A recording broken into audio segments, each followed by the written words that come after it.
And good morning to Grenada, Carriacou, and Pity Martinique. Once again, it is time for Hard Talk. My name is Sheldon Scott. I'm Devon Romain. And this is Hard Talk. We're live on 97.5 CitysoundFM, 89.5 CRFM, 92.9 Sister Isle FM out there on the beautiful Sister Isles of Carriacou, and 94.9 WeiVybz Radio in Brooklyn. You can also get us on Hard Talk Grenada live on Facebook, Hard Talk Grenada on YouTube. Yes, indeed. And our website, www.hardtalkgrenada.com. Yeah, indeed. Yeah, a rainy Tuesday. Well, it's Tuesday, Wednesday morning. Wednesday morning. Yeah, boy. Still kind of a day behind. Still in fully there. Yeah. It's beautiful but rainy Wednesday morning on the Isle of Spice. Yeah.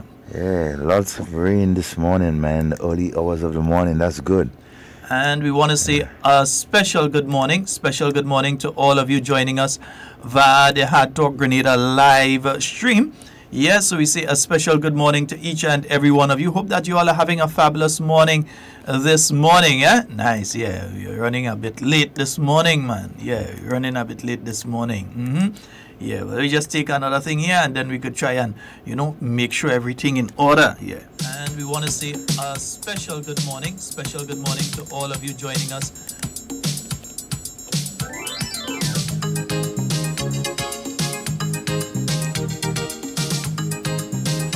I think I have it here.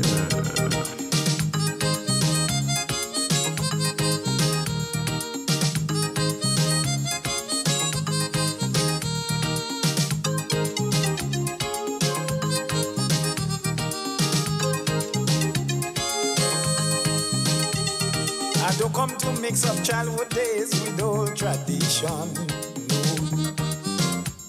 No. But certain things children must go through before they turn man and woman.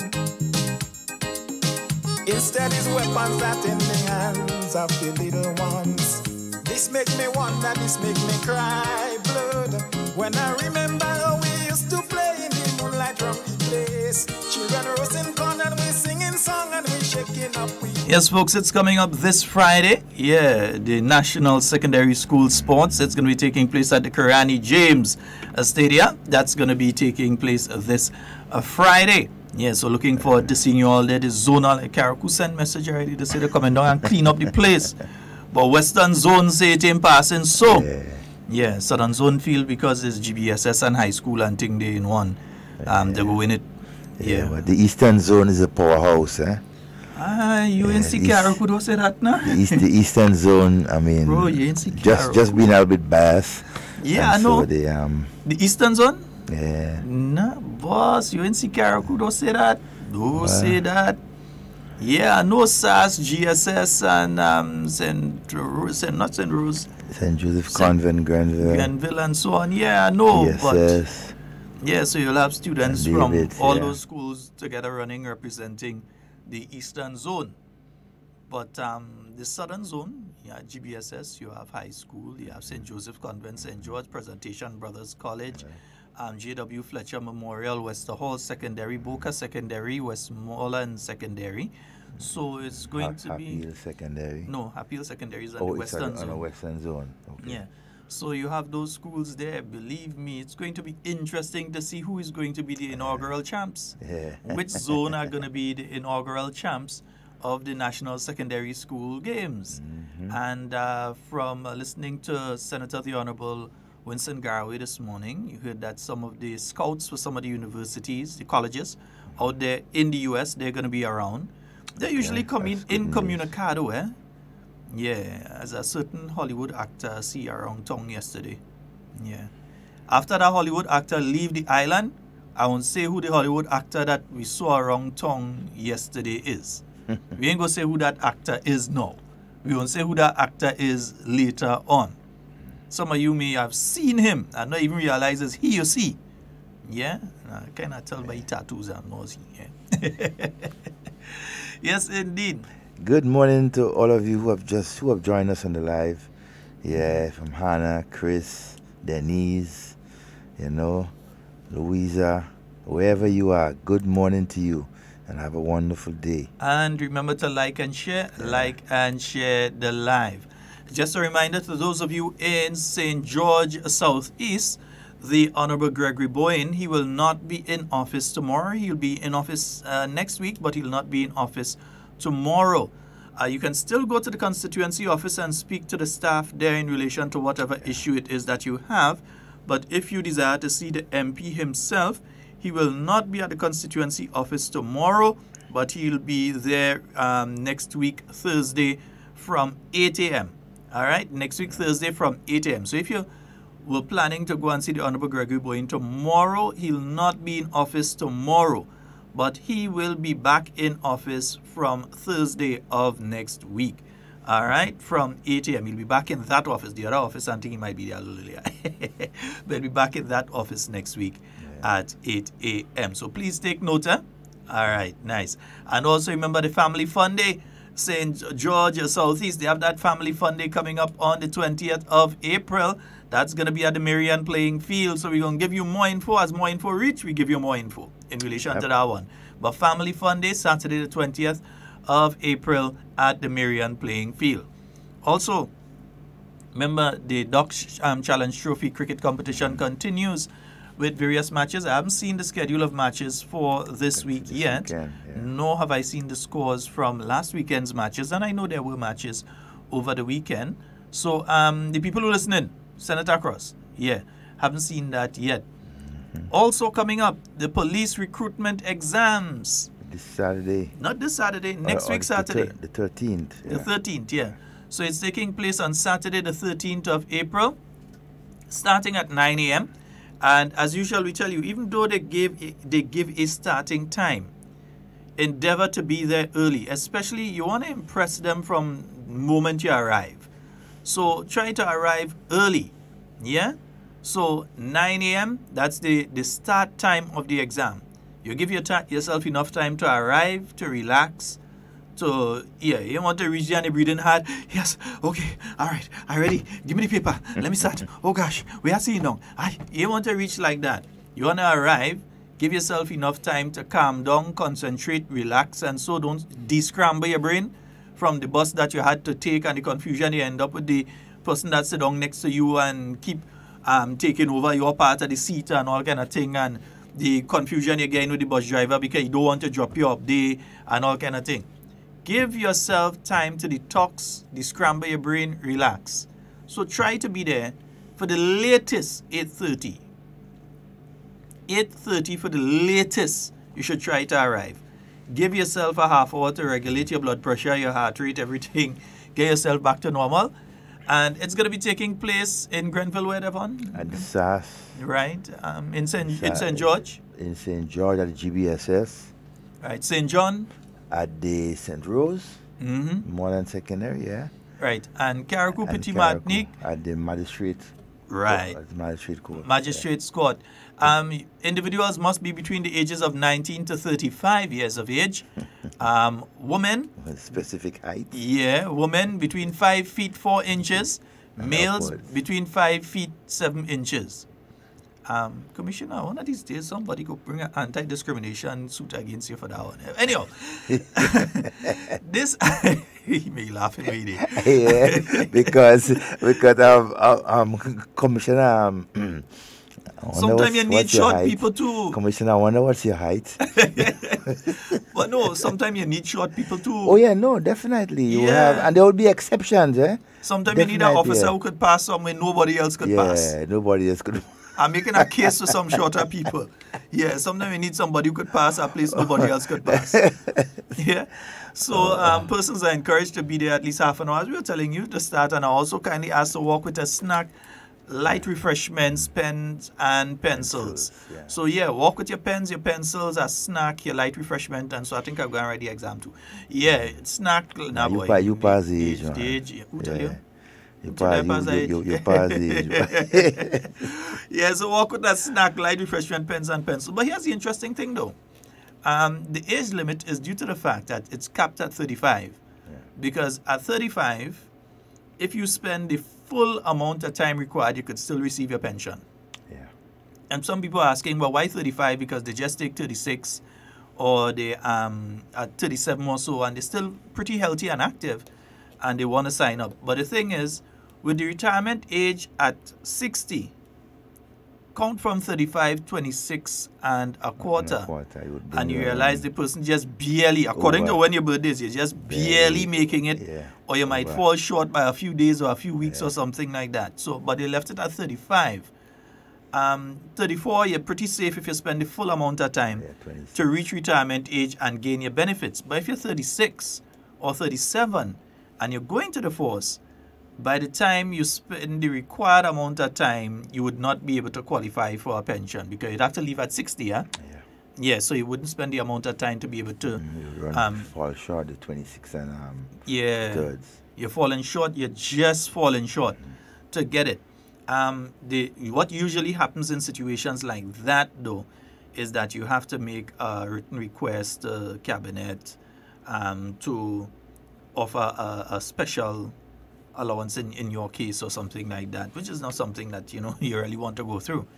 So it's also that in itself makes a case for raising the age.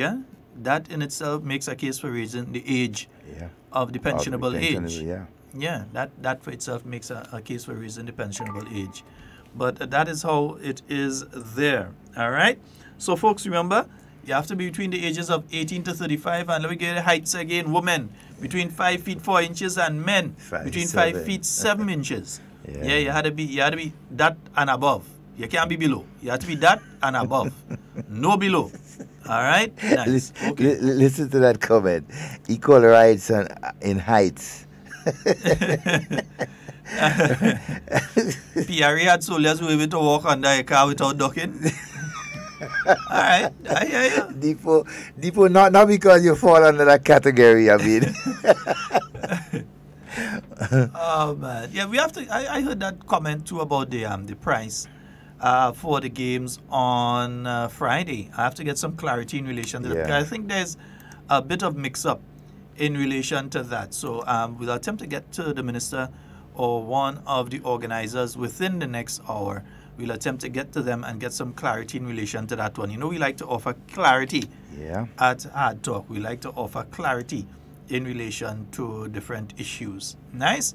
Beautiful. The phone lines are open, though. We'll leave the phone lines open early today because I think a lot of people were calling yesterday and they mentioned afterwards we were trying to get through. They were trying to get through. And they did get through.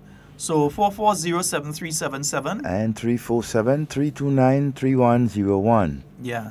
Also, we saw the Honorable Minister speaking about the SBA situation yesterday. Yes. And I think she was very clear in relation to that. The ministry has been receiving the grades, not the SBAs, as certain people say, to just bring the papers and dump it there. They have been receiving grades in relation to many of them. Not all, but they have gotten quite a few. Yeah. So let's see how that plays out. We have a caller on the... Oh, that caller changed their mind. They ring and hang up. Yeah. Don't do that. Don't ring and hang up. Call and get through.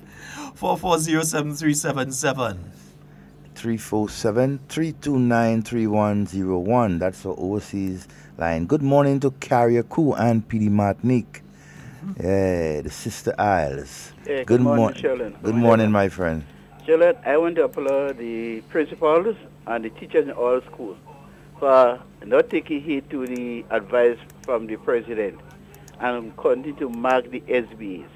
I want to say congratulations to all the principals and the teachers of all different schools. Because see, you have to put the student first, and then instead of a man's personal ego. So I want to say congratulations to the teachers and the principal for doing what is right. And Brother Sheldon Devon, as the Prime Minister Challenge Trophy, St. John Northwest. And I said to you, we don't know how to lose, we know how to win. Right? And we don't last no more so far, and we keep on that train, winning. And then when the final reach, we go be victorious at the final. So, you all, Devon, you have a wonderful day. God bless you all. All right, my friend. Have a wonderful day.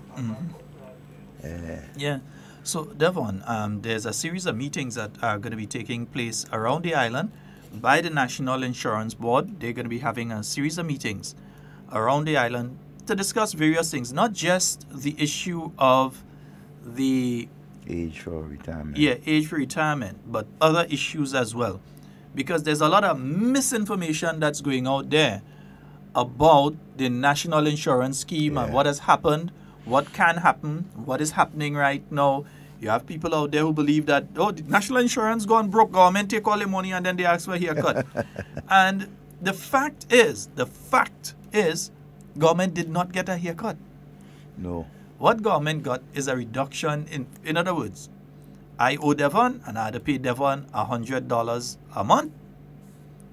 Devon come to me and he say, I go to Devon and I say, boy, I can't pay that, boy. What? Here's what now. Forget $50. Forget $50 out of that. Let me pay you, $50 a month over a longer, double the period of time. Because I had things that I had to do and I need the extra $50 a month. And Devon say, okay. Because that's what happened.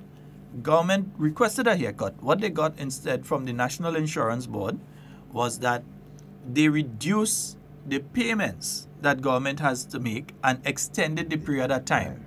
So the national insurance scheme isn't losing any money. They get back their money with the interest. They're getting it back, but just over a longer period of time instead of the short period of time. So government did not get a haircut from the national insurance scheme. We're going to give you the schedule of meetings in a while. Good morning and welcome. Good morning. Under the nutmeg tree. Under the nutmeg tree. Hey, my brother, I was listening to the minister this morning. So, I want to give him a new name. The student terrorist. He get a lick in his face. Tell him to keep himself quiet. That student terrorist have to get a lick in his face. I like that. One love, me brother. All right, my friend. You have to get out. I didn't quite catch what he said, you know. Yeah. You have to get out what? Something. I hope it's not because it's at the end there. I kind of think I catch what he said. I hope it's not violence you're purporting there because we ain't agreeing with that. No, we like exchange of ideas. We always prefer exchange of ideas instead of exchange a hand and that kind of thing. So if it's that you're saying, no need for that. We're distancing ourselves from that. Yeah. Please, I hope it's not that because I wasn't hearing him too clear. Yeah. Love is what we need. Yeah, we ain't into that. Nice? Okay, good. All right, 4407377. That's 4407377. And 347-329-3101. Right. So I was about to give the list of meetings. So there is a town hall meeting in Petit Martinique that's coming up by the National Insurance Board. They're having that meeting, and that is in relation to the proposed actuarial review changes.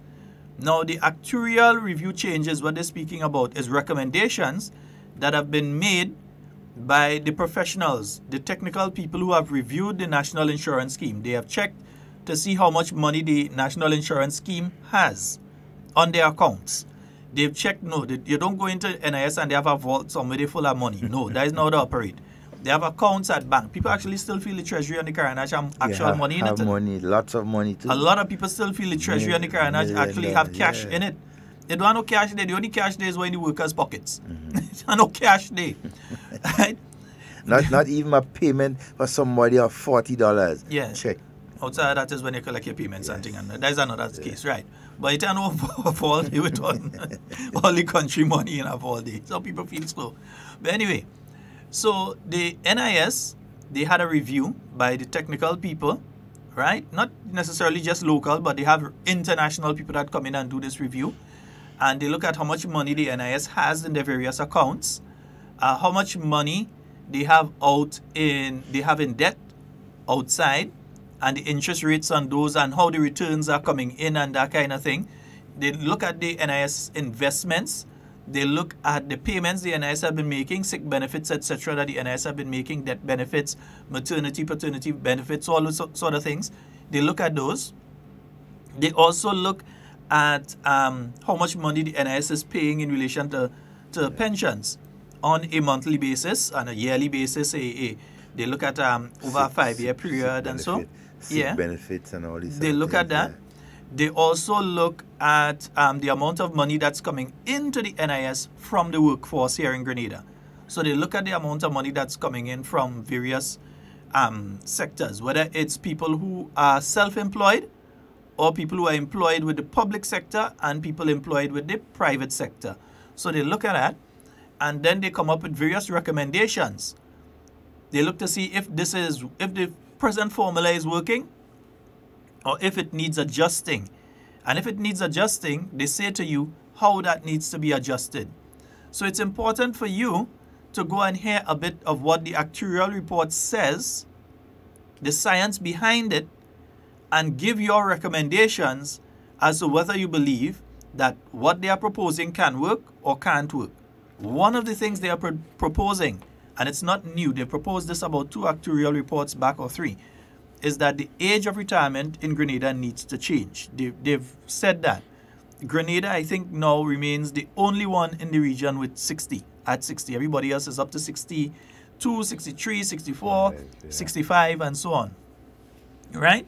So in Petit Martinique, they're coming up to you all on the 12th at the Petit Martinique RC School. Well, you know that's where we do our meeting. So the Petit Martinique RC Schools, that is coming up at the 12th of April at 5 p.m. They'll be up there in Petit Martinique. So those of you in Petit Martinique that have the opportunity to go on. You fellas that out on the boat and thing listening right now, if you get a chance to head in and, yeah, because some of the guys on the boat, they're paying their NIS too, you know. Yeah.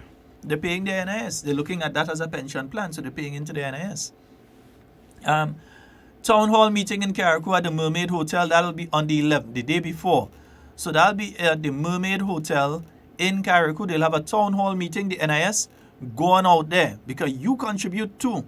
Each and every one of you are working in the workforce out there in Carriacou, you contribute. So you need to hear about how you're going to get your local kakada when the time comes. Yeah? When you crest, if it's 60, if it's 62, 63, whatever, you want to have a say in that. So on the 11th of April at 5 p.m., you'll have that opportunity at the Mermaid Hotel in Carriacou. There is a massive stakeholders meeting for the Grenada Trade Center on the 25th of April at 9 a.m. So the 25th of April, 9 a.m., that's a Thursday, I believe. That's going to be 9 a.m. at the Grenada Trade Center. They're going to have this massive stakeholders meeting.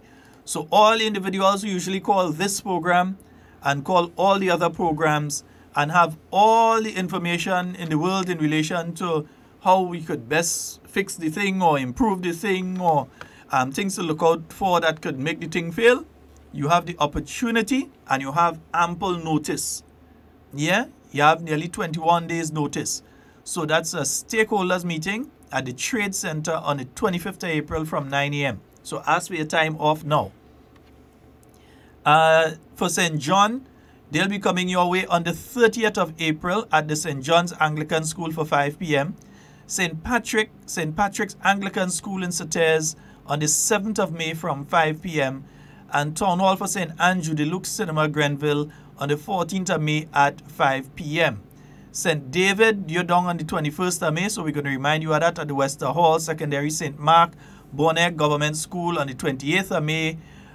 St. George, Happy Hill Secondary School on the 4th of June. St. Patrick, River Sally Government School. So we're going to continue giving you the information because some of them are way down in June and that sort of thing. So we'll continue giving you the information in relation to those meetings. So head on out. The National Insurance Board, they're going to be having those meetings. It's important that you go out and hear what's taking place because there are people out there that are pushing the idea that government decide to go in and raise the retirement age. That is totally untrue. Government make no decision. There is a recommendation that has come from the actuarial reports, not just one, more than one actuarial reports from the National Insurance Scheme. So the National Insurance Scheme have received that suggestion from the actuarials, the people who did the review. They have taken that and they have said to government, this is what the people who reviewed our books have said, and we believe that this can work. You need to raise the age of retirement. That's what they have said to government. Government wasn't the one that just get up one morning and say, hey, people retiring at 60, let's pay it at 62, let's pay it at 63. That's not what happened. You see, it's misplaced aggression. And some people, when they're vexed, they're just saying all kind of things and they ain't even thinking. They're not thinking. They ain't even trying to find out. And for those of you who wondering what is the actual report, that's a report that is given by NIS every 3 years since its existence. I think this one is 12th, if I'm not mistaken, actual report. And that will, highlight a lot of things within NIS, where it was, where it's going, functions and everything like that, and what needs to be done. All right, so we need to pay attention and follow that because it will affect all of us. But those of us now working and to our younger ones coming in the future, you know? So we need to pay attention.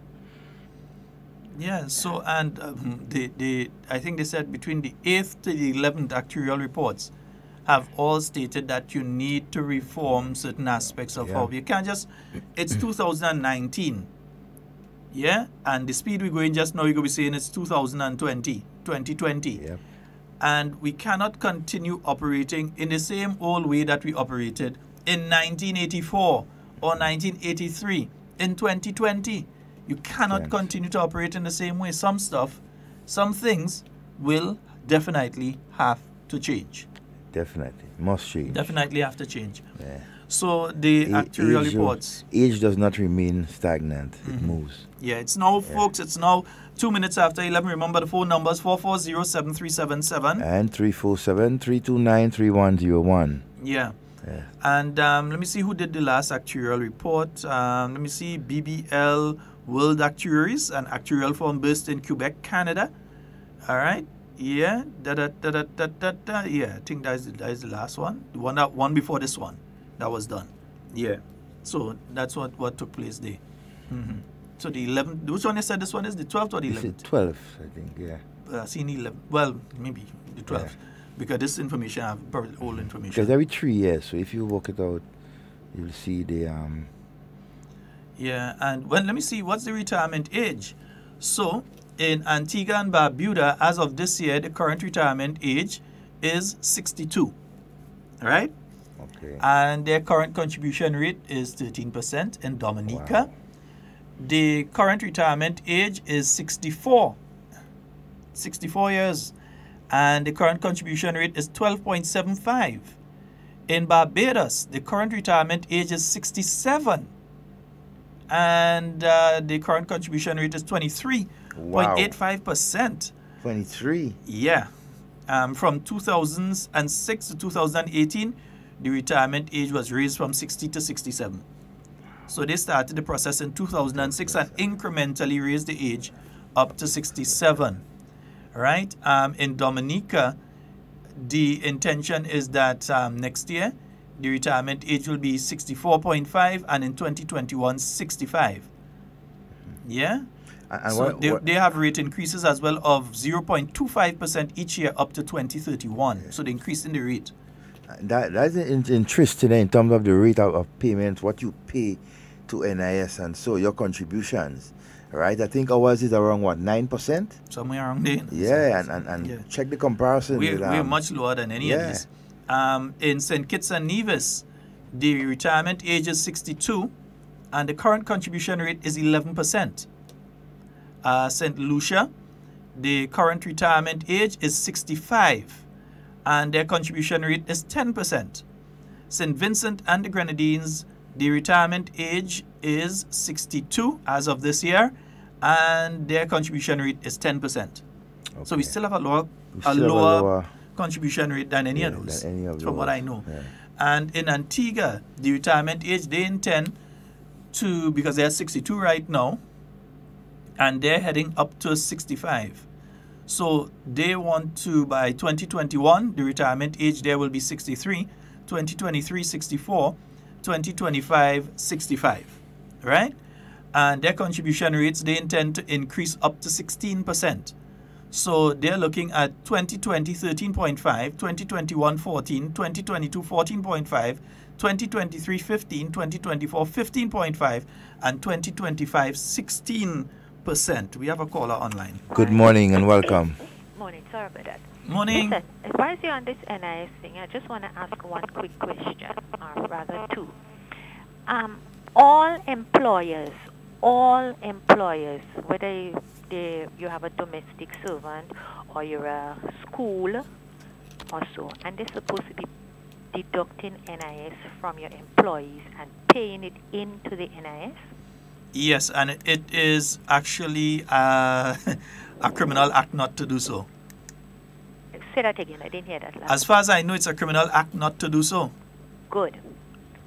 Also, NIS as a body, to my mind, it's their duty to ever so often check, you know, you might have businesses opening, for example, schools opening or whatever, and they should have some way of seeing if employers are registering their business with them.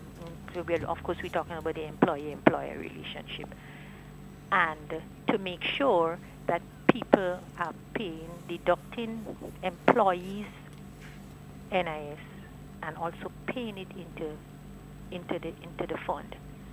But it seems to me that NIS, and maybe I shouldn't say that, you know what, let me not say that, because you're a very fair person, I think, and you like to give people the benefit of the doubt if we don't have the information. But, all right, you know what, let me leave that part of it. So that's all. That's because I'm running into a problem with a certain person, and I tell myself, I ain't taking this nonsense for the young person that they're dealing with, because somebody seemed to need to have to straighten out that individual. But you know, sometimes if it's a case where the NIS doesn't know, they can't fix the problem. So I think what needs to be done, in fact, let me leave it alone because I know the situation. But I think that the NIS needs to be informed, and follow-up needs to take place. If it's a situation where someone it doesn't have, because there have been situations that you bounce up from time to time of people who no NIS is being paid for them. Yeah. Or situations where you have workers who work with particular entities where the NIS is being deducted but not paid into the NIS. Yeah. That's a crime, eh? Exactly, as far as I know. But it also too, I think the NIS and I think Inland Revenue Department, they may have some sort of collaboration, and so because for example, they are officers I know usually goes out into the communities and check on, for example, businesses within, not in the town itself, but in the outer skirts to try and see if they are registered, if they, you know. Yes. And you know, I understand that there would be slip-ups sometimes. Oh yeah. Okay, we all make errors. Another question I want to ask, and I believe I have the answer, but I just want to confirm. When somebody is employed, when they get their money at the end of the month, fortnight, or whatever, and they're not entitled to a pay slip, yes. I believe that would be illegal to not give them a pay slip. I don't know if you could help me on that. I haven't heard that one. The pay slip, if one is entitled for a pay slip at the end of, let's say, either fortnightly or monthly when they get paid. I'm not sure. I could check the law in relation to it. I could find out from the law. Because I was but trying all to get persons, as far as I know, you're supposed to. I would think so, because I was trying to get labor to confirm that. But I'm almost certain that you're entitled to a pay slip. Especially... Okay. All right, my dear. All right, thank you. Have a wonderful day. If a person is entitled to a pay slip, I know within the government, I know within the government service and so, right, yeah, that happens. Yeah, you must right, say that. And so some of the private places and so, I don't know if it's a norm that they, you know, the practice that they continue doing, but it's important because that in that way, a worker can, you know, take track and so of his monthly earnings and so what is being deducted, you know, how much he earns and everything like that. So I think it is important, whether or not it is in law or so, and or it's mandatory. That's the whole, you know. We had to seek some more information. I'd find out about the pay slips. I'd have to find out some more information. So when I check the NIS Act under Section 26, it says there's a liability. In other words, as a liability, it means the onus is on the employer to make sure that it's done. that is done. And if it's not done, there will be consequences. So under Section 26 of the NIS Act, it says contributions shall, subject to the provisions of this Act, be payable by both employers and insured persons.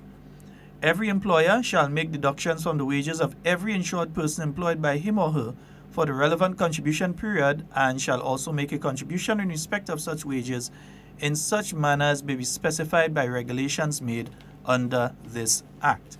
All right, so according to the law, they do have to pay it. I'm looking to see what the penalties are if individuals do not do what are supposed to be done. I'll find it in a little while. But I'm trying to see what has to be done there. But please note, the caravan is going around. They'll be meeting with different in different communities and so when they're coming to your area, make that special effort and come out. Carriacou and Petit Martinique, you're first up to bat in the schedule that I have here. You're first up to bat. So that'll be next week, in fact. Next week, Friday? Thursday. Next week, Thursday, next week, Friday? But it's the 12th. So the 12th, in fact, no, Carriacou is actually up to bat first on the 11th. Yeah. So Carriacou, you're the 11th at the Mermaid Hotel at 5 p.m.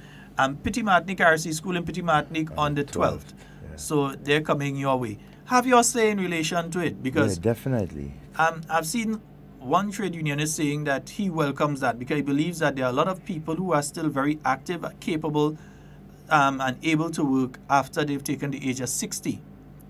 I've seen another trade unionist saying no, he doesn't agree. He believes what they should be looking to do is lower the retirement age. Yeah, he's looking for them to lower the retirement age. He said, nah, man, lower it, don't raise it.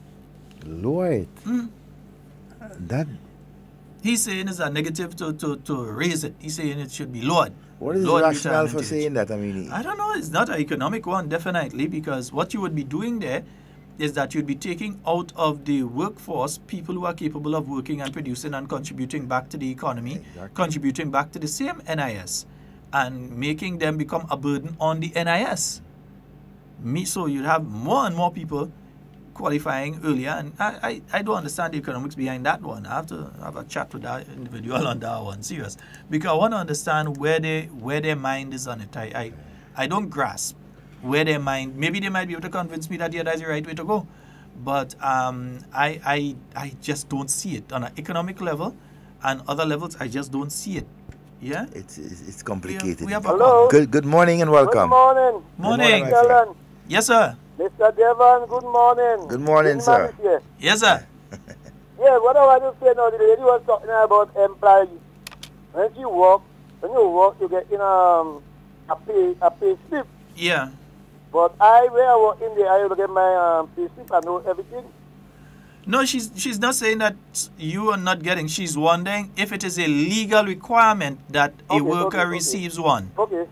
Because I receive a pay slip. Devon receives a pay slip. Everybody receives a pay slip. Okay, no problems. Yeah, most people receive a pay slip. But I think what the caller is asking is that she wants to know if it's a legal requirement that the employer provides a pay slip.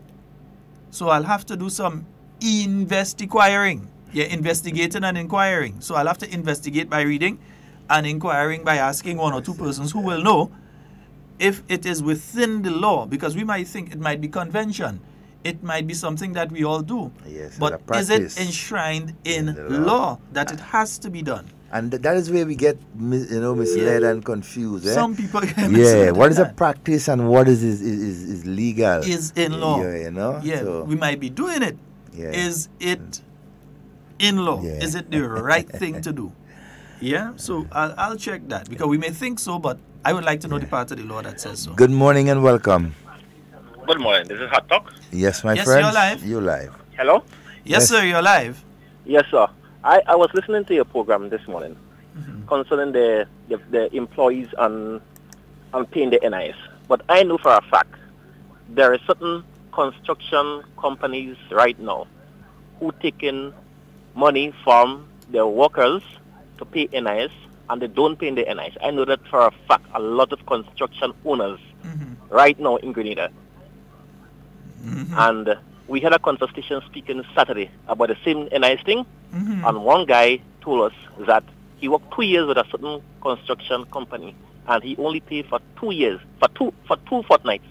And when he went back to NIS and signed out, like the construction owner have links in NIS, and they took the guy's name, and before the guy reached back on the compound, the boss called him and asked him what he went to NIS and do. No, for a fact, 100% sure on that. That's so totally... the owner of the construction company, they have links in NIS. 100% sure on that. No, I'm not disputing anything you say. And I will not dispute anything you say. what I think that worker needs to do is that worker needs to then contact the Ministry of Labor. Sorry, I will listen to you on the air because my credit is running out. No problem, no problem, my friend. Yeah. I will not dispute anything you say because you will know what you know. I can't say the man not talking the truth. But what I would say is this, that once that is being done, one, it's illegal. It amounts to basically your thief. Yeah, it's a criminal offense. Because it's like, I take your money to go and do something and I ain't do it and I keep the money. Because one, remember, they're supposed to pay the workers' contribution and then they, as the employer, have a contribution to make as well. Yeah, 5%. You're supposed to do it. Remember, there was a situation that this government met when it came into office, that the public workers' contribution was collected and not paid. It wasn't during the New National Party time. You could guess who time it was and who was the Minister of Finance at the time. Somewhere around 2008 and 2013. Between that period. Yeah, so guess who was the finance minister? Yeah, which is illegal. Yeah, it is illegal to do that. Once you collect in other words, you must collect. Not once you collect, but you must collect. When you're paying the workers, minus NIS, and you, the employer, have to make your contribution as well. Yeah?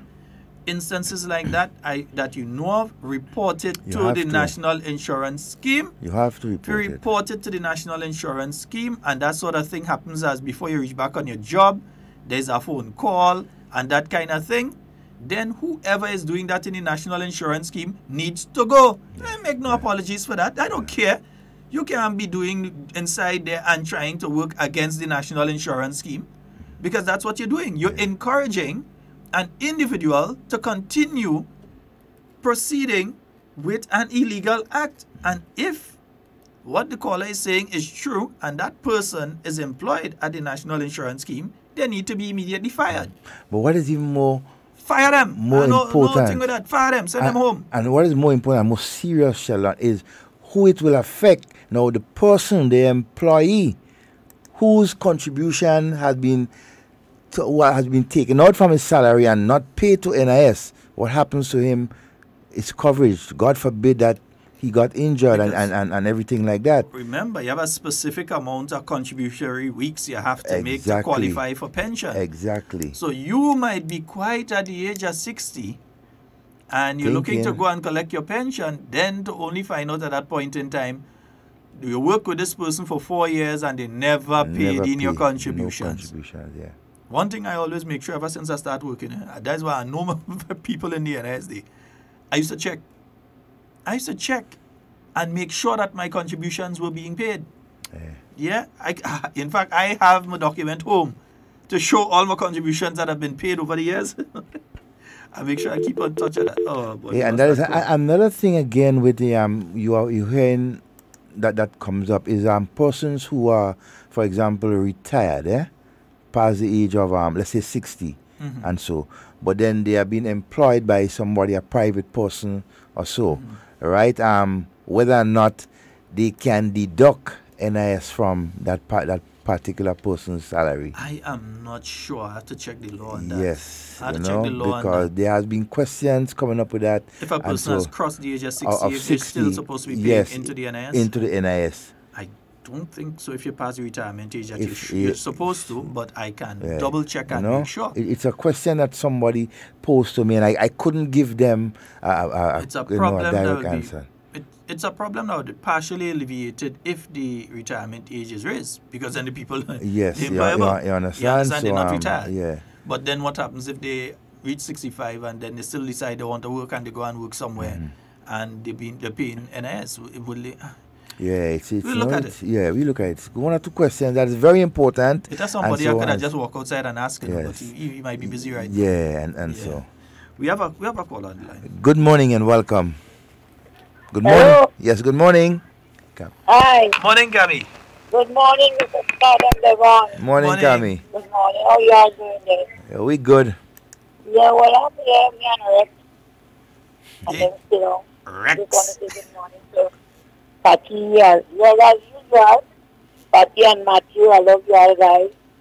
So they could give me Mr. Watt. So Watt, thank you for the good words this morning. You always send me a nice little prayer.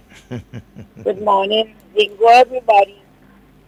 Well, we sitting here and it's coming up. Everything all right? Okay, sir. All right, have a good day. I just there and I want to say good morning to Patty. Patty, you deserve whatever you get in today. I don't wait till you're dead to say nothing good. You're always good to me. And Matthew, I love you. If you didn't make me known to that man, I wouldn't know him.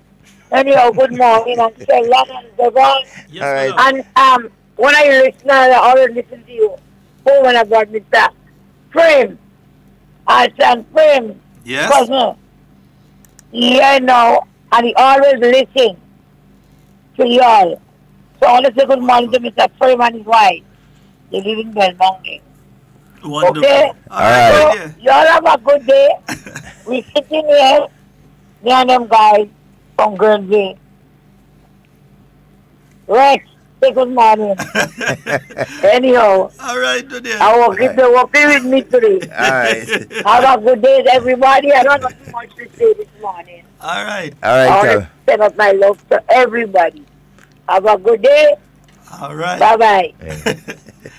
Rex, the fastest, most efficient way between St. George and Grenville. Look for Rex on the Grenville bus stand. All right. Fluffy vexing there. Fluffy vexing with you. Fluffy said, "Don't try that. This kind of halfway thing again. You do in that." Fluffy, good morning. Fluffy, we could talk now. We could talk. I'm trying to keep myself out of trouble. We could talk now. And good morning to all the bus drivers and conductors throughout the Tri-Island state of Grenada.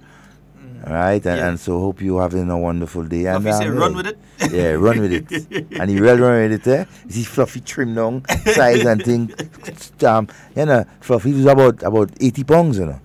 No, seriously. No, and exercise. Yeah, and exercise, and that's good. I admire him, you know, for that. So good morning again to all the service providers, the busmen and women. And I shouldn't just say busmen, women. A lot of women drivers and conductors right now out there on the nation's road. And Devon, as we've been speaking about the NIS, I need to congratulate Miss Cindy Ann St. Bernard. She's now the Deputy Director at the NIS. I'd like to congratulate her on her achievement. Deputy Director at the National Insurance Scheme. Yeah. She's a wonderful person. In fact, I remember her from National College. National College. I was in the same class with them. I was business class and thing. I was just a crazy one all over campus. So, but I remember her back then, and has been working with the NIS for quite a few years. So very informed on various aspects of the operations of the National Insurance Scheme. You know, I'm wondering, as you make that question with her, I'm wondering if there is still anyone who has been forced, when NIS came into being in 83 or 82, if there's still that person someone would be retired. working. For that person to have been old enough to work, by now they retired. Yeah, they would have been retired. More than likely, they will be retired by now. Or if they retired, they're very close to it. But most likely retired. Yeah, most likely because... You're talking about 30, 40 years ago? 30 yeah, or 40? 36, around 36, somewhere around there. Yeah, it would be 36. Yeah. About that, yeah. That person 36. Only if that person went in NIS when they was about 20 during the time of the revolution and stayed there up to this point in time. But remember, the NIS wasn't fully formed by the time of the revolution. It started, but it wasn't fully. 82. But anyway, we go find 82, out. 83. 82. We know to ask the same person. Well, yes, well, we know to ask one of the most persons who have a wealth and knowledge in those things. So folks, 440-7377, and somebody's been trying to get you on the overseas line. Call now. Yes, call now. Call now. I saw the overseas line ringing. I answered once, but your time hang up the second time. We were on our next call. So whoever it is calling on the overseas line, call now. And so folks, it's very important that all those consultations and meetings that the NIS is having throughout the Tri-Island state, we need to go out there, ask questions, be informed, right, of what is going on with the National Insurance Scheme, right? It's our insurance, right? It's our livelihood. We are the ones that is keeping it afloat. We are the ones that is contributing to it to make it a success. Okay? Okay. Okay, somebody's calling on the local line. So good morning and welcome. Good morning. Hello? Yeah. Good morning. Morning. Yeah, morning. Morning. Bull, load the radio in the background, Bull. Yeah, morning. Morning, P. I heard all you talking about NIS and all them type of thing. So what about union now? When you reach the age? When you reach the age? Yeah, when you reach the 60, were you still supposed to pay union? Well, I wouldn't think so. Yeah, I think if you retired, if you retired, I don't think you should. Why I call and ask that? Because I reached the age and I didn't used to pay. Okay?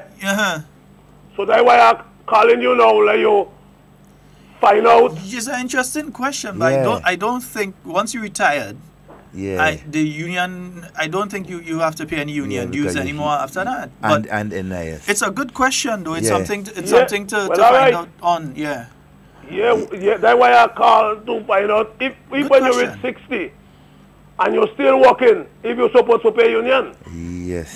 That's a very important question.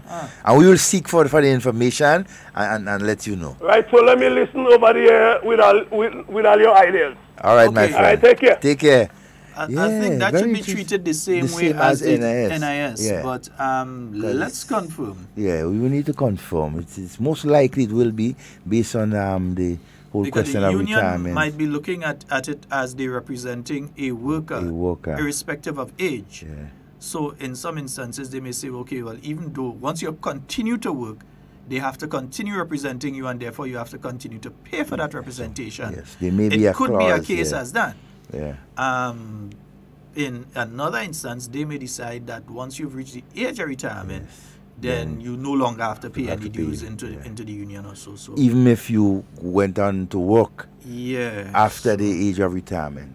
Like, for example, in a private firm. It's interesting. It is something that we would definitely have to. And again, with all the consultations and everything that's going on, it's very important for us to ask questions when we're not sure, right? And trust us.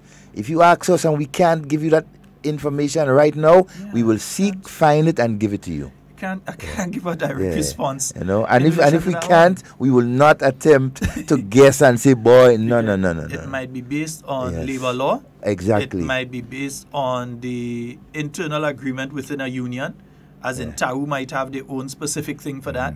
Public Workers Union as a separate union might have their own specific thing. The police. So it might be based on the rules and regulations of specific unions. That governs the unions. Or it might be based on the overarching law, the labor relations law and union law. Whatever law is in place to regulate unions, it might be based in that. They might have a clear-cut something. Yeah, I'll have to do some research on that to give a proper answer. Definitely would have to do some research on that. See, and these are the things that we want persons to understand and to be aware of. Know your rights. Know what has to be done by you while you'll be employed, and so then everything will be much easier. That's why, that's what part of our reason that we're here, right? To assist in whatever information that that we can help with. It's very, very important that don't just sit down and let persons tell you things. Get up, find out, question, right? Be informed, right, of what is going on when it comes to your employment, your NIS, your union dues, medical benefits, all these things. It's your life, As we spoke about unions, though, again, the situation with the SBAs. Yes. Yeah, with the SBAs and so, because you have, it's stark contrast when you look, because I keep hearing them speaking about Barbados and them speaking about Trinidad. And I want any individual who is saying that to point out where Barbados got up today or within a non-reasonable space of time and told the government, we're not marking any SBA, to hell was all you. Or where Trinidad did that. In Trinidad, and anybody reading the articles or following up on the issue realize that Trinidad and Tobago Unified Teachers Association, their union, their version of what we have as GUT, told the government way back in 2000, that's 19 years ago, told the government in Trinidad, look, we reviewed this thing and we do not believe that the issue of us correcting SBAs, that's part of our job description. That's what they said. They do not believe that. Now, what they did is that over the years, they keep mentioning that to government and at their conference in April of 2018, that's a year ago, they had a conference, their teachers' conference, and during that conference, the discussion in relation to the marking of SBAs without compensation came up again. And they made a decision that come 2019, they will not be correcting any SBAs again. What did they do? They asked for a legal interpretation on the issue. So there's a court case. In fact, they have issued a release this month saying that it's keeping them from doing certain things. Now, mind you, they're correcting the SBAs, even though they gave notice last year, April, to the government of Trinidad that they will not be correcting SBAs come 2019. But because there's a court case, they continue to operate as normal. Of course.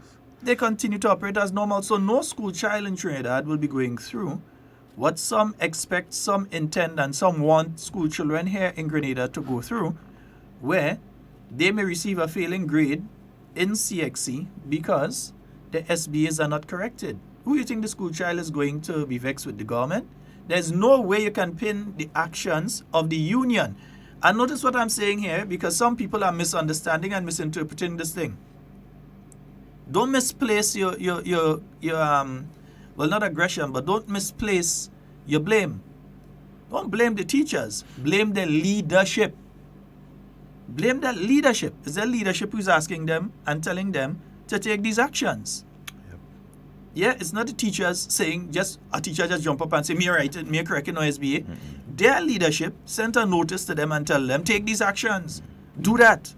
Again to Sheldon, what they're talking about, like the decisions with the teachers in Trinidad and so, this decision, it was a decision, was not born out of industrial action, right? It was a discussion that they had for years and so, and they eventually came to think. But in our case, you had what is going on here right now came out of basically the teachers union taking industrial action.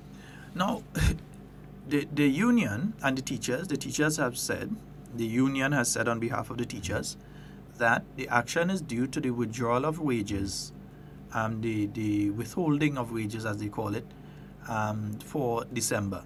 All well and good, all right? When the union was warned by the minister at the point in time that people should have opened their ears and listened, they were all over Facebook saying the most nasty things about the minister, the most nasty things about government, and cussing anybody that dared to agree with what was being said by the government side. Mm-hmm. That's what they did. So in all the noise, all the quarrel, all the confusion, they forgot to pay attention to what was the real issue. You received notice that if you take that action, that would be the outcome. And there's some that are going around line right now saying that the union said that if that action is taken, this action of not correcting SBAs would be taken. That was not said. I remember LL on television and he said, oh, the government, they wouldn't want to take that because they wouldn't like what go happen and that sort of thing. After the action was taken is when he came and he spoke about the SBAs and this sort of thing. The space and time between which he said that, which was at the point in time SBAs was supposed to be started to be corrected anyway. And now it is unreasonable, irresponsible, and unfair of the union leadership to expect government to put a mechanism in place to ensure that the students still receive their proper grading. Yeah? And I know that the majority of teachers who are intelligent, patriotic, and reasonable, responsible thinking persons have decided not to participate in such an action at this point in time. Yeah, I know them. I went to school with some of them. Yeah, I know them. And these individuals will not participate in such an action. But the mere fact that the union leadership could decide to use terrorizing the kids as a weapon against the government says a lot. Yeah, that is. Says a lot. International convention remains that if you take strike action, The union that asks you to take strike action, who you are paying close to $1 million a year, who you are paying, therefore should pay strike pay. Simple. That's International Union Convention. Yeah. Because that is not I just know, a Grenada thing. I know of a particular union right here in Grenada. They always boast of having a strike fund for years to ensure that their workers, when they decide to take industrial action, and so they support their workers as they go along, right? But it's surprising that situations like that, you don't hear that from the teachers' union. No, there would never be a situation where tutor in Trinidad would find themselves in a situation like what the GUT has found themselves in here. There's never a situation in Barbados or St. Vincent or St. Lucia or St. Kitts or any of the other countries where the teachers union would find themselves in a situation like the leadership here has dragged the teachers into right now. It wouldn't happen. Yeah, senseless. It would not happen. The action of the leader and the leadership of the teachers union, and the leadership is one thing, the teachers is a different. Yeah. So don't go to no school and play watching no teacher cross-eye. Yeah. Because that ain't making no sense. Because remember, from the beginning, what started, what thing, this whole thing, the negotiations as the union, the teachers union leadership, and they said it broke down, or they walked out, right, of the negotiation, and then, as a result of that, they implemented action, right, which in my view was not right, was not correct, was not the right thing to do. And it was, in my view, misleading to the membership. Even at this point in time, you have a case before the courts in relation to the withholding of salaries. Exactly. Whichever way the case goes, there's a case before the courts. Kaji again? Yes. No, I'm not. I think so. My Kaji again? Yes, Mr. Hood. Kaji, what kind of thing is that? All case against the government is you these days. What is he saying? Right now, I see the Privy Council, and just on our side here, the Privy Council right now, they say they have a problem because a certain lawyer in Trinidad has come to the Privy Council on a case that he, as Attorney General, had a part to play in. When he was Attorney General in Trinidad, he had a part to play in the case, and now he is representing the other party. So now you have the individual who was the Attorney General here in Grenada, instituting various cases against the government. Yeah. Wow. Being part, and in fact, I think doing some of them pro bono. Yeah. Doing some of them pro bono. Wow. But anyway, back to the case. Yeah. Now, you're saying here that you're going to continue with your industrial action while the case is before the courts. Yeah. So what happens if the court rules in favor of the government? If the court rules in favor of the government, what you're going to do? Who's compensating the government? No, well, if the court rules in favor of the government, it means, therefore, that what we see now as industrial action is going to become the norm. That for the rest of history, this is how it's going to be. That they're going to just refuse to have any sporting activities, refuse any fundraising activities, refuse to mark any SBAs, just refuse to do anything. Because what I would have done had I been union leadership at a point in time like this, stand down these actions, stand down with that, and wait until the court case is finished. Exactly. Once you go to the courts, you're saying, we believe that we have a case legally that something illegal has been done against us, and therefore we are asking for you to give a judgment on this matter. In fact, even if government had decided, look, let's just forget this thing and give back the teachers the monies that were deducted from salaries late last year. If government even decided that they're going to do that, I don't think that they can, because there's a court case in action right now. So you're trying to punish the government by saying that the government is returning the money. But you institute a court case during which time the government really can't give it back, even if the government had decided that they were going to give it back. Not that the government is wrong, but they just decided, watch, you know what? let's just try to make peace with everybody and we're giving it back. Even if the government decides that right now, they can't because you have a court case going on. Yeah. And you continue with your industrial action.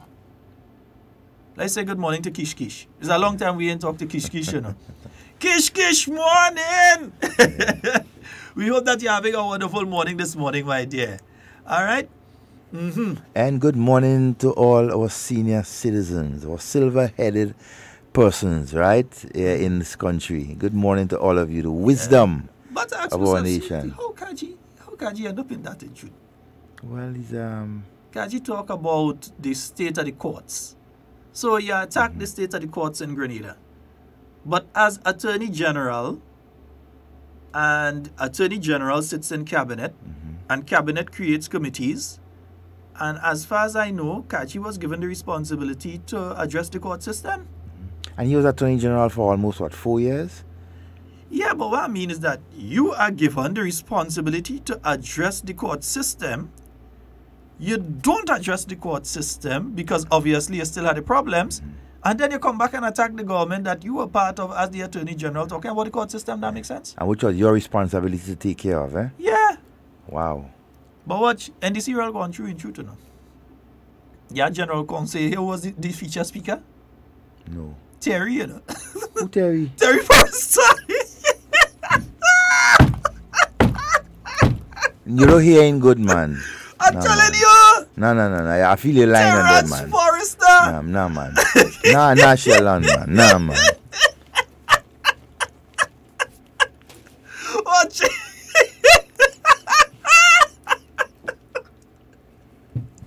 I have no comment.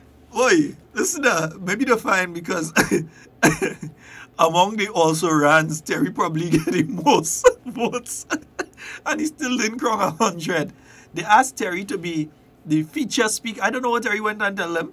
But Terry, you know, Terrence Forrester, that's how... From bringing in regional prime ministers, from bringing in leaders of political parties around. I remember they had Kenny Anthony. Remember Kenny? Kenny Anthony came. Did Denzel Douglas come one time? Yes, Denzel Douglas came. Yeah, and we're not speaking generally convention here. Even at General Council. The NDC as a political organization used to have all sorts of people. Always able to bring in regional leaders. Yeah, if not prime minister, but leaders of political parties. The late Dave Thompson, I think, came in at a point in time for some NDC function. He was the former prime minister of Barbados. He died in office. Dave Thompson. He came in. He came in for our the inauguration of the prime minister. Yeah, but I mean, Thomas. For the NDC to reach from the stage of being able to get regional prime ministers and political leaders, even if you're leader of the opposition or even regional parliamentarians, to reach that also ran in a Grenada election. What do they call it next crow? I feel like when I call Justin Crow McBurney to speak at the next one. That may be the convention speaker, but the whole Crow for convention. Yeah, Crow will speak at convention. How they call him the guy down in the south, Maitland guy or something. Maitland? Earl J. Maitland? Yeah. Oh gosh. NDC has got to the stage now where from having at the general councils the likes of Dr. I just call his name. Denzel Douglas. Dr. Denzel Douglas. Thompson. These kind of people are the thing. To reach to the stage are also ran in a Grenada election who couldn't even get 100 votes. That is where the thing reached by? Yeah, we met Skerritt at one point in time. Prime Minister Skerritt. No, Ibad. Oh, wow. No, it's bad. It's Ibad. Really Devon, bad. Come on, you know as a former leader within NDC that the NDC was an organization, General Council. Now they're trying to keep quiet when they're having General Council. Because the last 3 bus. Remember that one in GBSS, bus. That the next one apart from the bus. So the General Council busing. Alright? And that should have been an indication to them of what happened with the election, but then they still went in the election and said they were winning 13 seats and all kind of thing. But nice. Devon, Ibad. Terry, well, you know, I also ran in a Grenada election, you know. A man who have a political party, he alone. So we can. Who's the other candidates? Wow. So but you never know, It's possible that the gentleman could now be a member of NDC. Could be. You never know. So you can bring lotto numbers over? Yeah. I mean, it's add up, one cocoa full up a basket, they say. Whether or not how long that basket will take to full, it's a whole different ball game. Boss, that basket a hole in the bottom. I tell you, a basket, too. I tell you. Oh, Lord. I not going and collect. I don't go and collect no nutmeg with that basket now, boy. I ain't going. Every time I reach, I have a bag empty. Why you mean my mouth bad? Why you putting 3, 2 falling out on the way, Every time you put 3, 2 falling out, so that journey becomes longer and longer. So, no, let me just try to think here. So who could be the possible speaker for the convention now? So the possible speaker, we have Justin Cromack-Burney. You have Justin Cromack-Burney. You have Maitland. Maitland. You have this guy out of Valdon, whatever his name is, the guy out of Carriacou. I think they get about 20 votes or something in total. Yeah. You had there's another guy. Grenada Republican Party. Yes. Washi? No, Washi? yes. Oh God, no. Yeah, boy. I feel it's Washi. I feel it is Washi, boy. Yeah, Washi or. Well, I shouldn't mention that name. Oh God, no. But I think this time is definitely some deep reflection time for this organization. Well, anyway, take it. Mr. Forrester was the PRO of the New National Party for a time, and the NDC lose the PRO, so it's possible, he can. You never know. Yeah. You never know. I mean, Terry, what's going on? I think Terry is trying to find himself into a home, to further his political aspirations and so. And you never know. But nobody don't run Terry. Yeah, well, I mean, hey. Nobody don't run Terry. No, Terry take himself and go. Nobody don't run Terry. Apparently, he figured there was no room for him. Wait a minute, there's always room. The house coming in every day. Well, I mean, he left and about 200 came in. We have a caller. Good morning and welcome. Good morning, gentlemen. Good morning sir. to you, my friend. Oh, God. Devon? Yes, sir. Sheldon, I could understand your position. Oh, gosh. but Devon? Yes. We've been there for all these years. And yes, we know the NDC is the political laughing stock in Grenada. But people like you and I, we shouldn't be laughing at them. Let me leave that for Sheldon. Why don't leave me out of that too. I laughing. They've been laughing at me too. When they've been doing tit for tat too. Growing up, well, I don't want to use that word, but they said what? No, they said one man meat is another man poison. That's a traditional saying. So the fact that they had Mr. Forrester as the main speaker, oh God, let us not laugh them because they say they are in the rebuilding process. You understand? So it is fair for people who left the NDC to support them. But listen, I understand the NDC frustration, because just imagine they're talking serious issues and the majority of the electorate is laughing. Now, you remember when the NDC make some changes and they said they want to give the folks more time to spend in their constituency? We gave them 10 years and they're still not satisfied.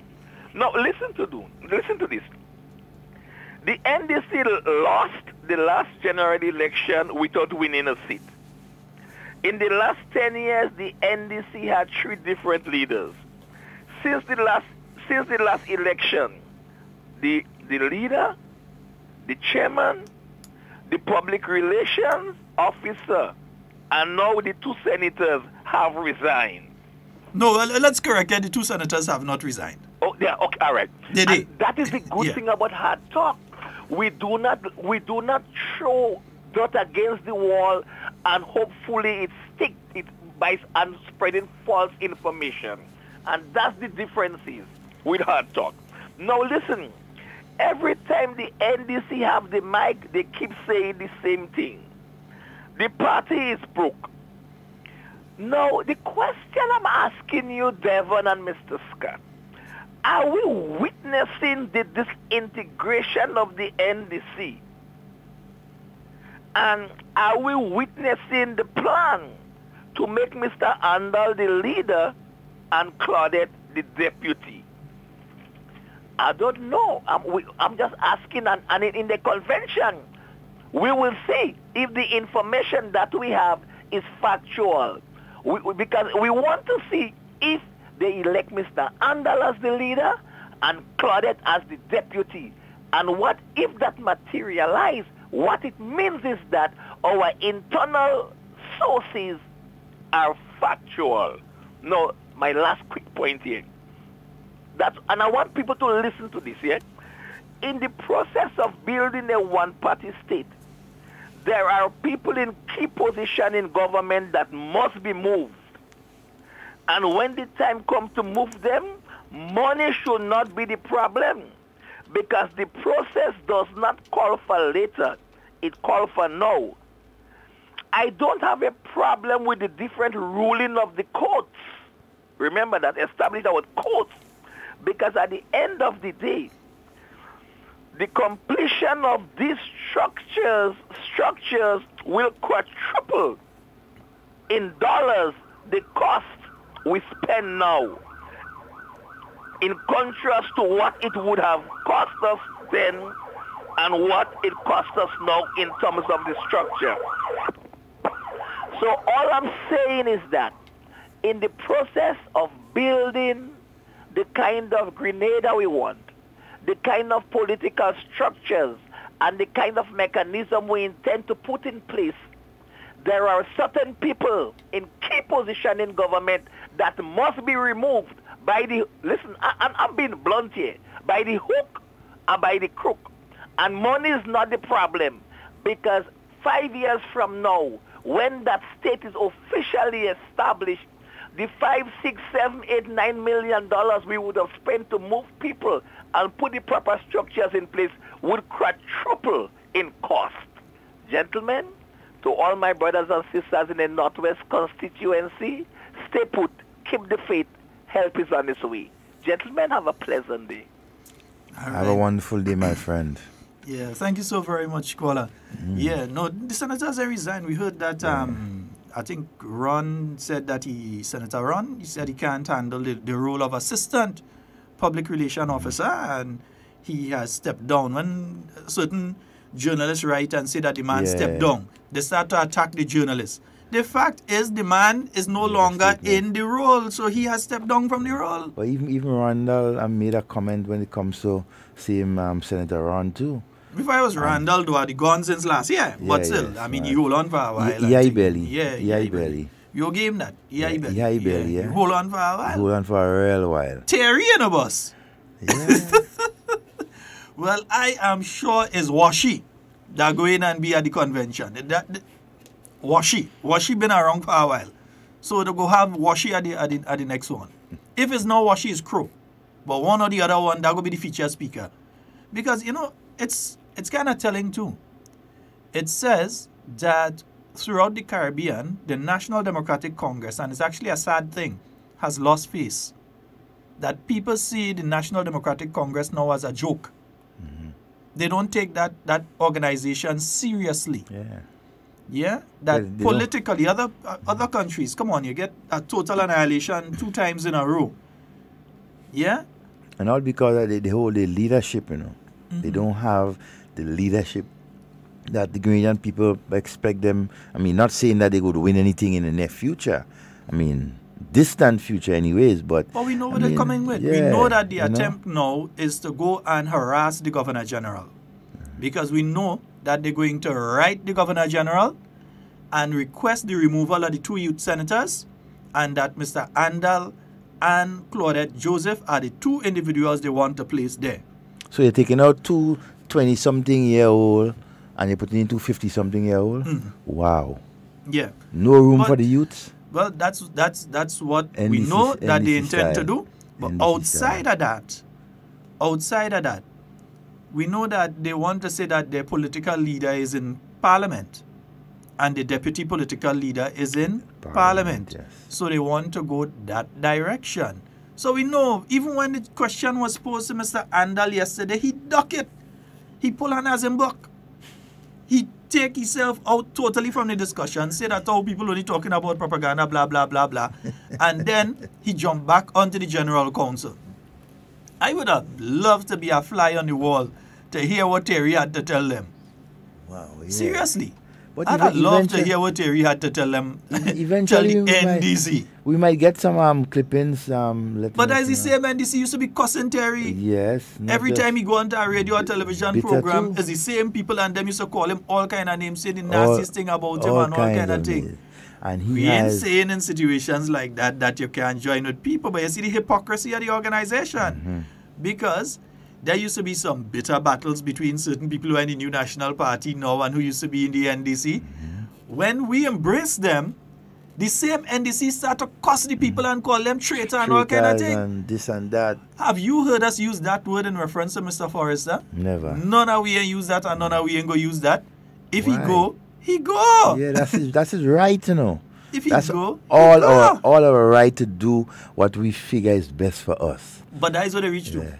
Yeah, but I mean, so they couldn't get. Let me look around the region. You couldn't go in Trinidad and get Kamala Prasad Besessa. Or even Pandy. Baz, Silver Fox ain't getting top in them shopping this day. He ain't getting Silver Fox in that. I know Baz Pandy. There's one politician I like in the Caribbean, in Trinidad, is Baz Pandy. I like him. Take what I tell you. I like him. But that is one politician ain't getting top in that. They couldn't go in Barbados and get, I forget, the opposition party days who again, boy. That's it, but I don't even know, whatever happened to that party? No, not the past. Well, he's the official opposition, but the one that get licks. I don't know. I don't even know who's the leader of that party again. No. And whatever happened to Frondell Stewart resigned. So I don't even know what's going on with that party. That blood, that was it for them. You never hear nothing of them, after that. But they couldn't go, okay, let's say regionally. In St. Vincent. You go to St. Vincent and you get Ralph. Yeah. You understand? Let me say they get Ralph and they bring Ralph. Yeah. They didn't even get today. So you ain't get Ralph. You ain't get... Well, they couldn't go by Dr. Friday. They could forget going by Dr. Friday in St. Vincent. Yeah, forget going by him. Nah, they could have forget he. Take what time. They could forget he. He ain't getting top in the showbiz. St. Lucia. St. Lucia? Who did again St. Lucia by? Yeah. They can't get Kenny. Kenny retired. Kenny out of this thing. Yeah, I mean, he could have get a lecture, but well, they couldn't get Shastany. Shastany ain't got up with them on the showbiz. Shastany ain't time for that. So regionally, you're telling me that the NDC can't find nobody, boy? You can't even go Jamaica and find one person out of the PNP? Yeah. Because definitely the JLP wouldn't help. But so in fact, no, the PNP wouldn't help either. They couldn't find one person to come. One parliamentarian. Or one person who has at least spent time in parliament as anything but a person sitting in the visitors gallery like Mr. Forrester. Because that's the only time you ever enter parliament as a visitor in the visitors gallery. You couldn't find one parliamentarian?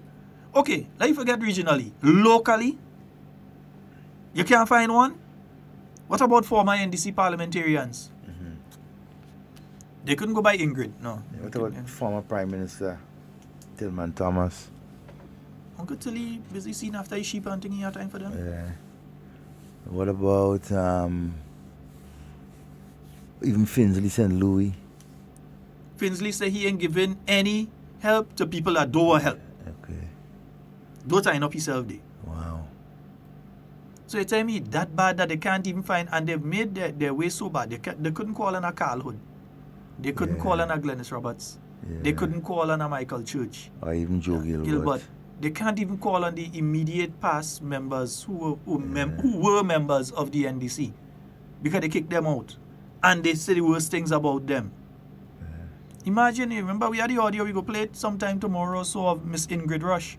When she was saying, when NDC had General Council and thing, you've seen buses in Tivoli going down. No, brother man, you can't even... You're getting hell to full load at a donkey cat. We used to have a bus for every polling division. That's what they come to my theory. And that's just for delegates. Yeah, well. How far the mighty have fallen. It's a lesson for them to learn, as an organization, but it's also as a people for us to understand in Grenada that you never take things for granted. Yeah, and that's the thing, because one day you see the party up there, next day you reach to having Terrence Forrest as your feature speaker. Yeah. Sad. Yeah, boy. Yeah, and the only time Terry could qualify as a parliamentarian as having been to Parliament to sit in the visitors' gallery. Yeah. I sit in the Parliament. He sits in the Parliament. He bad. Folks, that's all the time we have for Hard Talk today. Yeah.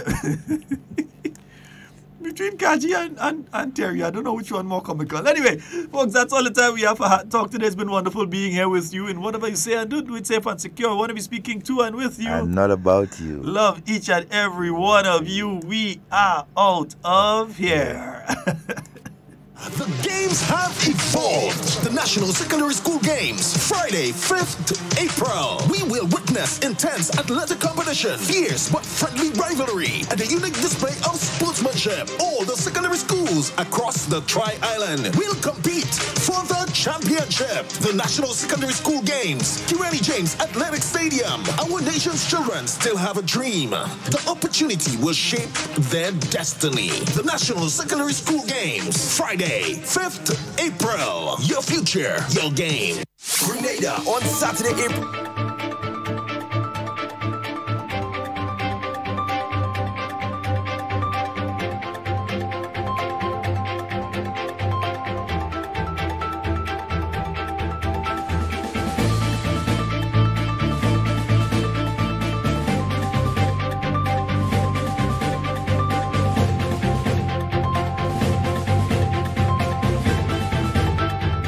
Ministry of Education says most schools have met deadline to submit student SBA scores. Details to this story and more in the National Report.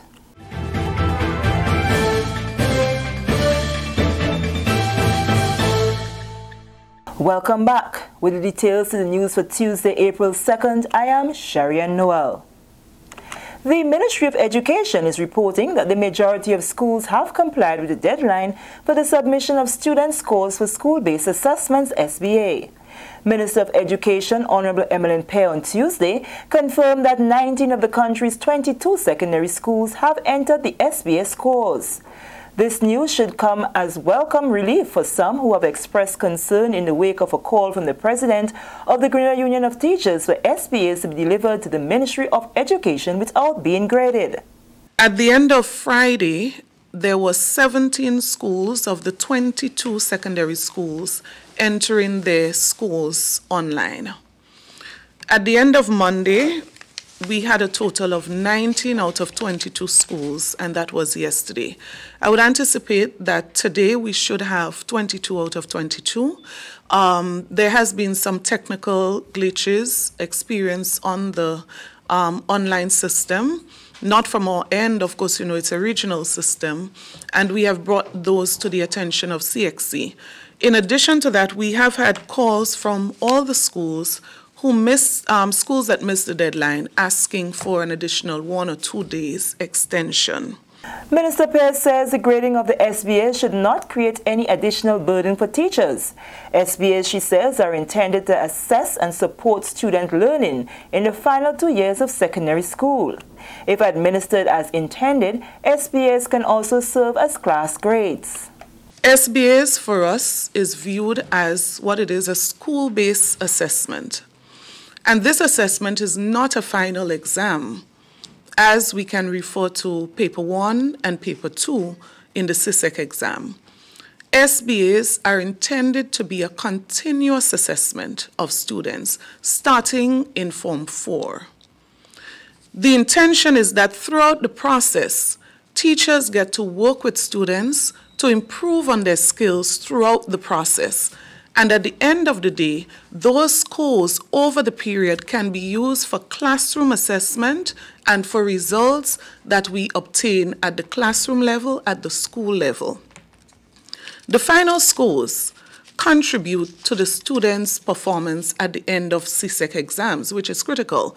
The Education Minister says a delegation from the Caribbean Examinations Council will visit Grenada soon and will engage with various stakeholders on SBAs. We have been in touch with CXC and have received a commitment that they would be prepared to come to Grenada within the next week or two to engage all of the necessary stakeholders in additional discussions on SBAs. We view it as critical that parents should understand SBAs. We view it as critical that there should be ongoing and refresher exercises as it relates to SBAs for teachers as well. And so we view this visit not just for the teachers, not just for parents, but also for education officials. And we consider this to be extremely important. Quick action from Prime Minister and Minister of Finance, Dr. the Right Honorable Keith Mitchell, resulted in the executive members of the Seamen and Waterfront Workers Union having discussions Monday on the ongoing fallout from the collapse of Colonial Life Insurance Company, CLICO. Chairman of the Eastern Caribbean Currency Union's Technical Core Committee on Insurance, Mr. Whitfield Harris, met with the executive members at the union's headquarters. It was the first such meeting between Mr. Harris and CLICO policyholders, and he provided updates on the current status of the CLICO situation, which essentially remains a legal issue with adjudicated matters handled by a judicial manager. We have some issues with the plan as approved by the court.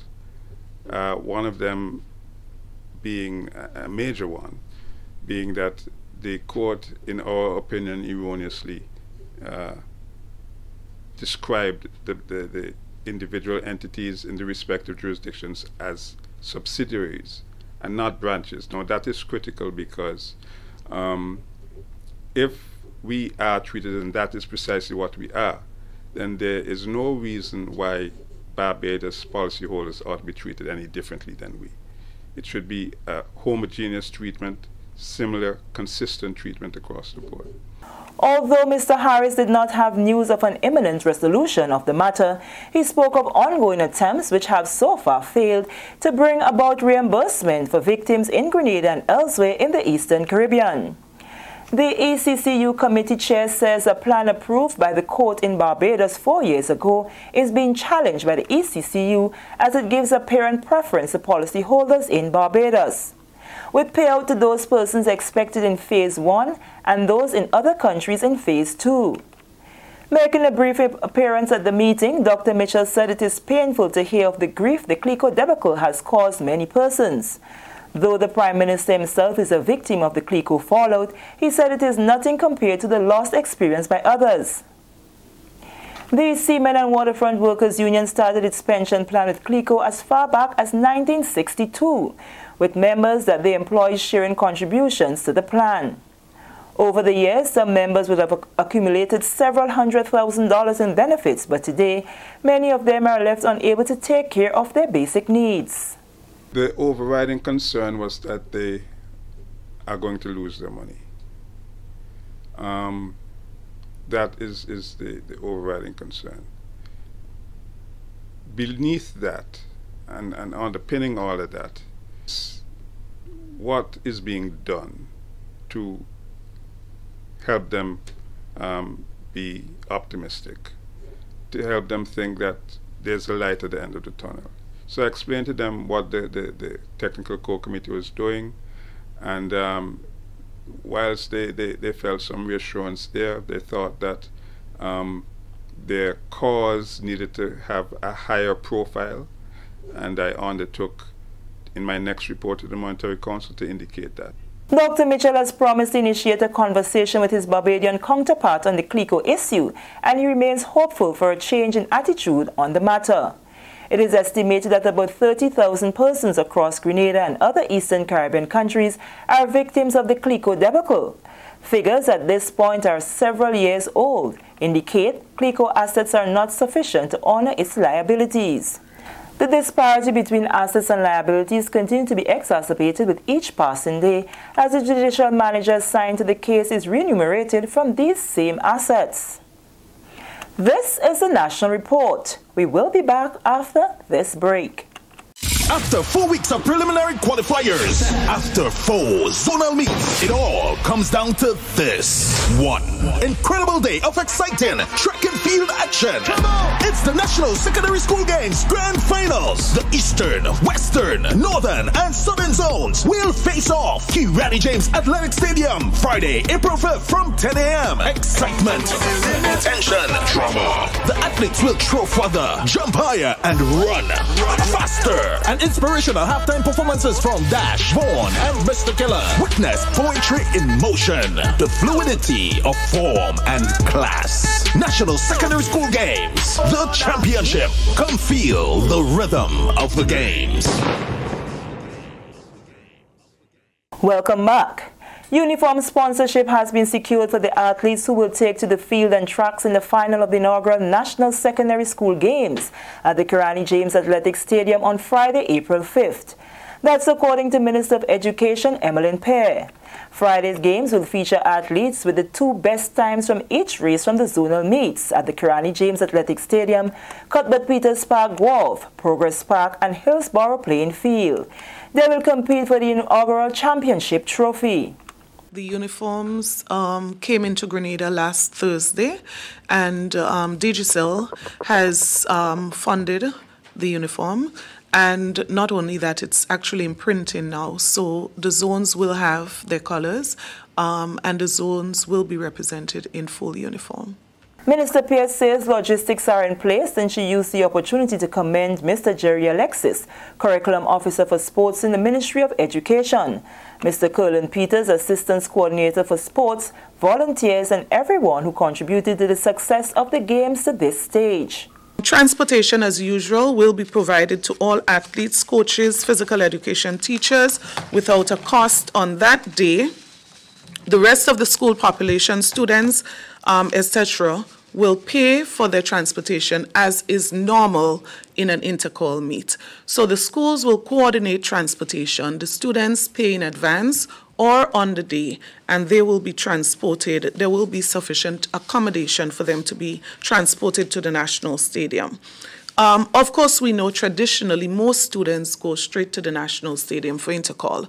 However, we do have some students who go to the school and are transported from the school and then back to their homes, and that arrangement is in place. Let me also make the point that on that day, all normal classroom activities are suspended to facilitate the games. The games will begin at 9 a.m. on Friday, April 5th with field events. And finally, Minister with responsibility for youth development, Honorable Kate Lewis, says St. Andrew will be the first stop for the reintroduced Parish Youth Parliament this month. She shared the information while presenting a ministerial update during the weekly post-cabinet briefing on Tuesday. She says among the positive achievements in the Ministry of Youth Development was the reintroduction of the National Youth Parliament on January 23, 2019. Which created a platform of expression for youth parliamentarians to discuss issues of national importance. It also presented an opportunity for them to better understand parliamentary procedures. Similar opportunities will be presented for those participating at the parish level. The current participants will further be engaged in June and November of this year to complete the Youth Parliament stint. During this month, April 2019, the Ministry will reintroduce the Parish Youth Parliament. The first sitting will be held in St. Andrew by the end of this month. To date, all participants have been selected and training has already started in St. Andrew. Following the St. Andrew Youth Parliament, we will move on to the other parishes. The Youth Development Minister also singled out the new Imani program as another positive for her ministry. The program currently engages approximately 2,800 trainees. The final batch was launched in November last year, with the life skill component already completed. Trainees in Batch 6, she says, have been placed in 2 categories, apprentice and direct skills training in Level 2 CVQ.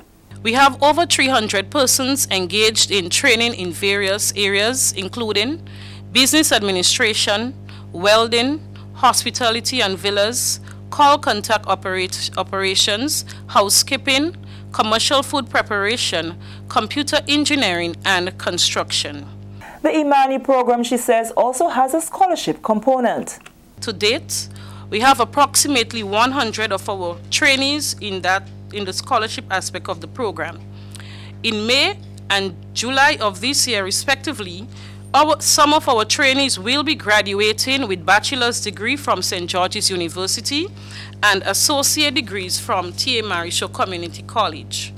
Over 10 persons will be graduating with a bachelor's degree from St. George's University in the areas of nursing, biology, business management, IT, and accounting.